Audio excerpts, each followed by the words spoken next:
Howdy. In this video, I'm going to be breaking down a black and white photography series that I did to tell a story about Salt Lake City, Utah. More specifically, I'm going to talk about the process of taking these photos and the story that I ultimately wound up telling. The goal was simple, right? It was just to spend a day in Salt Lake City, take photos, and figure out the narrative as I went, right? Almost like showing up at the right place at the right time. That was really the name of the goal here. So, first things first, I took the train, because I lived about 45 minutes north, down to what is known as the Gateway District, and then I kind of started walking from there. And I started in the Gateway District because it's something of an entertainment center. It's where everybody goes to have these crazy events. It's, huge city block, and there's always something going on. In fact, there's a little comedy spot called The Wise Guys that I remember very fondly because I actually got my only and hopefully my first IMDb credit there, working as a production assistant for a comedy special called Shocks and Struts. Salt Lake City, natural choice. What's your target demo, Kyle? Oh, polygamous snowboarders, of course. See, that joke is funny because if he was 3 hours further south, he would be spot on. So all that to say, I was excited, right? I was excited to find the moments that I could be in at the right time and just capture and just start going, right? Get that ball rolling at a really, really high speed. And I get there and there's nothing. It was the deadest I had ever seen the Gateway. But I had two things on my side. I had proximity and I had the winter on my side. Because I went in about February or so when the snow was there, but it was starting to melt a little bit. And it was starting to get kind of slushy, right? So this wasn't like the kind of snow that you would see on a mountainscape, but you don't see anymore because of global warming or whatever the pros say nowadays. But I found that snow actually provides a really interesting texture to photos. And I really, really liked just that, again, that slush, that almost white crispiness that you can't really get with any other format. And proximity because it was right next to so many other places that I was so familiar with, right? Case in point, City Creek, which is something of an outlet mall, kind of another entertainment center kind of area where there's also a lot of stuff going on over there. And that was probably where everybody was because, again, it was the winter. So now that I think about it, nobody was there because it was fucking freezing. So that was good planning on my end. But snow melting, especially, I found, gave these locations that I was so familiar with an accurate portrayal of the town because unfortunately, Salt Lake is not as clean and it's not as pristine as it's advertised to be. I mean, case in point, somebody once asked me what was in Salt Lake City because all they knew that was in Salt Lake were Mormons, right? And that's a fair assessment because, yeah, it's the Mormon capital of the world. But I had to tell him, really there's two things in Salt Lake. There's Mormons and there's punk rock. If you have a punk rock band, you would find yourself surprisingly, I think, at home in Salt Lake City. I mean, shit, there's great venues there. The Beehive is a venue that I can think of where I discovered punk rock bands like Point North that I still listen to, because of that environment and because of that punk rock culture. And also because of that punk rock culture, a lot of the subjects that I found in this little photography narrative I was doing was graffiti. And, I think when you have such a high religious, maybe even authoritative presence like Mormonism, everybody's inner rebel kind of slips out a little bit. And it slips out in tags, in stickers, in things that are less street art and more vandalism, right? You're gonna get those things. You're gonna get the dichotomy because when one is super crazy high, the other one's gonna be crazy high just to balance it out. And I got really excited because there was a lot of expression in that graffiti. Expression that you don't see in something like a religious architecture, right?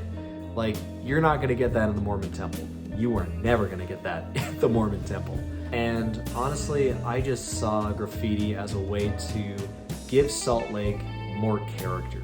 Give it something a little more than just Mormon City, right? There's so much more diversity and so much more culture there. It's a punk rock culture for sure. It's definitely cornered that market, but it's something new, and it's something that is not white marble or a family of 12. Now, I know some of you are gonna ask about this because that's just the way that photography vlogs go, I guess. So, specs. Let's talk about specs. And I'm just gonna be upfront with you now and then wait for Peter McKinnon to have a heart attack. But this was the camera I used. It's nothing posh. It's a Nikon D3100 with a 18 to 55 millimeter lens that I got when I was a sophomore in high school. So that was about 12 years before that trip. And this camera has seen a shit ton. And yeah, Salt Lake was no different. And so you may be wondering, what f-stop did you use? What was the frame rate? How was your, ISO? Whatever the factory default was. Whatever the factory default was, that's what was captured in the photos here. And there's a reason why I do that. Originally, I will admit, it was because that shit was daunting as hell and I didn't think I was smart enough to learn that stuff. Which, now, I know I'm smart enough to learn that stuff. I just don't. Yet. I don't yet. And I felt like if I really focused too much on the specs, it would actually take away from what I was trying to do, which was to discover the story of Salt Lake City as I was going through the Salt Lake City. The Salt Lake City? As I was going through Salt Lake City. I didn't want to get caught up in, how it was gonna look as I took the picture and then worry about editing and all that stuff later. Because yes, I did change the photos from color to black and white. I did tweak the exposure and the contrast a little bit to really emphasize that dichotomy that Salt Lake has. But I am very much, and I always have been, this has been my style, I am very much a point and shoot photographer. And I really like the idea of just capturing whatever is in the camera, warts and all, so to speak. Now, granted, again, I may learn how to handle the specs a little bit better, and that may change in the future, especially because I want to start doing night photography with the camera, so it doesn't look all blown out and grainy and gross, even though my phone actually does better night photography than a fucking DSLR camera that cost hundreds of dollars at the time. But yeah, that was really the goal with this. It was run and gun, quick and dirty, black and white. And I think that really showed itself in a lot of the subject matter that I tried to kind of filter out within reason. Because speaking of quick and dirty, black and white, I don't think it's a secret anymore that Salt Lake City has a very, very bad homelessness problem. It's very bad. And this is coming from a guy who grew up in Las Vegas. Yeah, Salt Lake, it's getting bad. In fact, one of my coworkers once told me that Salt Lake is the new Portland. And sadly, I have to agree. And even more sadly, that's not a compliment in any degree. Case in point, this photo I want to emphasize. It's called Slit. And this photo was actually kind of a mistake, so to speak. So I was going down some escalators in City Creek, and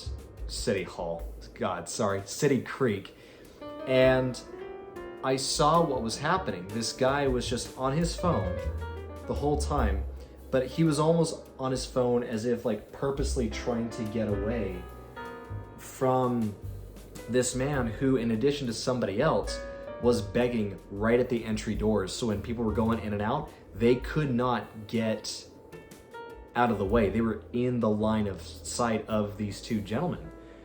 And the man in the chair, he was in a electric wheelchair. I think that's the official term. But he kept like turning his chair over and holding a sign, just waiting for him to notice him. And I really wanted to push that in this narrative. I wanted to show in real time how bad the homelessness problem is. So I was taking aim, I was taking pictures, I was, trying to get it right, just right. And my camera autofocused on the slit between the two panels of glass that were framing the escalator and not the two people that were interacting with each other. And funny enough, I didn't take another picture because one, the moment had passed, right? That's just a quick one and done kind of thing. You can't really capture that moment twice.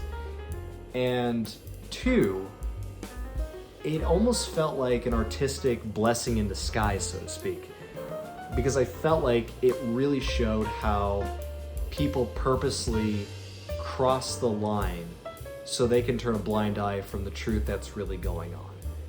And so in that regard, I'm kind of proud of this happy accident. It's honestly my favorite picture in the series because it does so well emphasizing this issue. Now, I do want to say, not all of Salt Lake is like this. And I only know that because I had lived adjacent to Salt Lake. I lived in Ogden, Utah, which is about 45 minutes north, for the better part of 2 years. So there are places like Temple Square where the Mormon Church, of course, pays a really pretty penny to keep that area pristine, and it is pristine. It's a gorgeous area. And there are other places like Sugar House where that's kind of where the old money is, and where there's a lot of construction there, like the construction that's been there since the 90s that they never finished. And it's also dealing with its own shit, like construction fires and not enough room to reconstruct things. But I really wanted to emphasize this part of it and really tell this story. And, that's not the first time that I've told this story either. For a very short stint of time, in addition to being a production assistant for a film studio where we, helped produce comedy specials, I was also a journalist for a few months. So I had to talk with the businessmen and women in person about what this is like. And I honestly am just not impressed with the way that Salt Lake is handling these issues. In fact, one of the political teams, I think it was the mayor of Salt Lake's team, were pushing members of the homeless population out of certain areas of town so the news could publicize how clean and nice Salt Lake City is.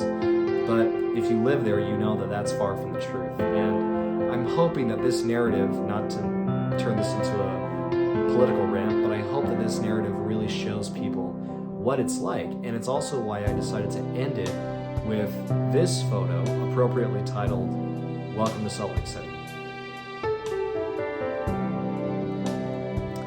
All right, that's enough preaching for today. Thank you all so much for watching. I really appreciate you guys sticking around to the end. And if you liked any of these photos, if they struck or had any meaning to you, I will be offering them as prints, physical prints, on my digital photography store. So if you click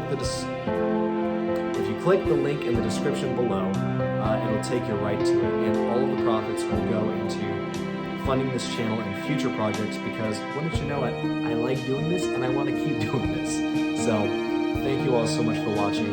Leave a comment, hit the like, hit subscribe, hit the bell icon, do all that jazz, so you can stay up to date. And thanks for being on this journey with me, and I look forward to seeing you in the next video.